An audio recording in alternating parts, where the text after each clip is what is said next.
So what can we learn from the stone grotesques of the churches of the Middle Ages?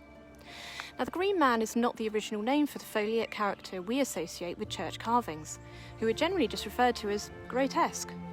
In the Middle Ages, there was a character who really was called the Green Man, a legendary giant who lived in the woods and carried a club, wore no clothes apart from a suit of leaves, and whose hair and beard was long and shaggy. He was the template for the whiffler, a wild man who led the way during processions to chase people off the street. Only later did he become associated with the foliate faces that we find in churches. This might explain for why, before the Reformation, when churches were still decorated with bright colours, the face of the Green Man was never tinted green.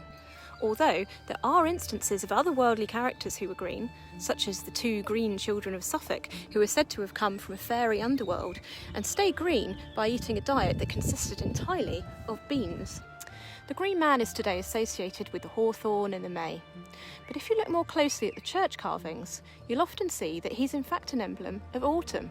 The leaves are not usually accompanied by flowers, but more often by fruit or acorns or hops, which puts him in fact in the months of September and October.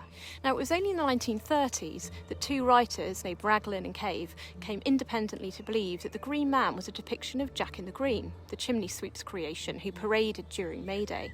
Now, this is almost certainly untrue, as Jack was invented centuries after the Green Man was sculpted in churches. For some time in the late Middle Ages, just after the plague of the Black Death, people became obsessed with the image of death and decay. We rarely find a happy Green Man in the churches. Instead, we find the disgorging head and the bloodsucker head, graphic depictions of suffering such as tendrils sprouting out of his eyes and being strangled by plants.